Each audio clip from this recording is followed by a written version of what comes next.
And how's your property back in the US? Is everything going well? It seems that the property is going strong. The prices are going up in the US.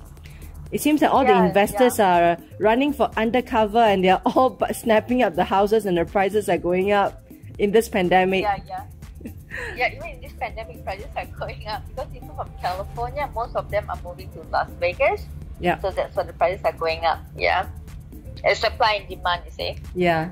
And Vicky, how was your investment in France? How are the properties over there? From our last conversation that we had, everything is status quo. I'm still paying my taxes through my accountant and my lawyers, so I've got assistance over there. Yep. Was it your investment in France? Was it overall positive or negative experience? It depends on how you take it. For myself, I would take it as a very positive experience, though there are challenges, but overall positive, even though it's in a notorious place in France. Yeah, I understand. How do you start it all, Vicky? Was it difficult? And I understand that you went through a lot. It started because I was studying in France. I was studying French, studied for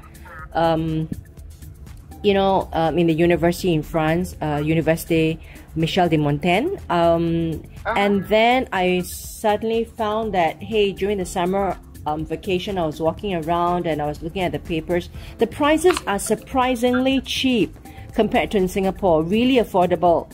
And that property is for perpetual, even for foreigners. So therefore, that kind of triggered me the intrigue to do more investigation and research.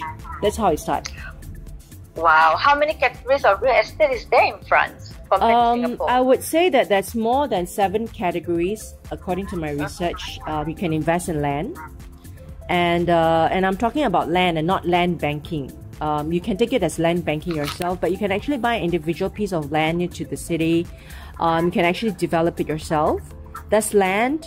There's agriculture land, land for plantation, land for farming, land for animals, and of course vineyards that France is famous for. And there's private houses. And private houses, there's different category. Private houses in clusters. You can buy a house that has different addresses. It could be one big house that has 3 different addresses, and one big house has 3 different utility bills. That's something I found. And one big house that has 3 different main doors, etc. It depends on how it was being designed. It's something that we don't have in Singapore. There's also commercials, and commercials are quite straightforward. You could buy a cafe.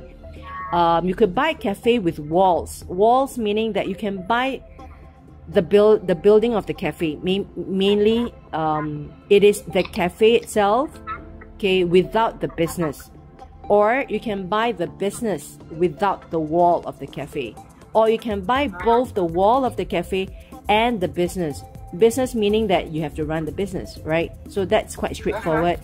And there is apartments, and there are apartments whereby people lease out the whole apartment. Maybe an apartment with there's 7 or different kinds of design of the houses. There could be a whole block of apartment whereby you can have a studio, 1 room, 2 room, 3 rooms. Some are visited building apartments for sale for $1 million €1 million. There are about 7 to 10 different units in there, which is all rented out. So there's so many different kinds of buildings. It's so different from in Singapore. Apartments that is already rented, you can buy it, or apartment that is empty, then you start to renovate and then rent out. So there's a lot of flexibility in your choices. I should say a variety of flexibility in your choices that is not available for Singapore. Like in Singapore, if you want to buy an apartment or a house, you have to vacate it, right? You're not allowed to rent it. So, but in France, there are different types. I suppose in different countries, Singaporeans have to explore. The opportunities are of a different variety, of different pricing, entry points, different ROI, different parts of the country, different parts of the city, different parts of the street. They all give you different returns. And of course, in France, you've got the old stone houses and the chateaux, with vineyards, and there's also vacation chalets that you can invest and you can buy and you can live. And there's lofts, there are caves, there are hangars, there are factories. I mean, the list goes on. Singapore is really nothing. I mean, Singapore is like, okay, just a condo and HDB, that's it. Yeah, I can understand. So what are advantages of all these categories though? There are advantages as in for an investor, like a retail investor like yourself and myself. It's the variety of choices and the variety of price points and the variety of choices as in location. Some people would like to be in the beach where all the beach houses are. You can invest in that. You can even invest in vacation homes in the beach houses. You can invest in city where there's bustle, lots of traffic, and of course a different group of renters. You can invest in banlieues. Banlieues means at the fringe of the city, whereby you can stay and then you can rent out during certain months.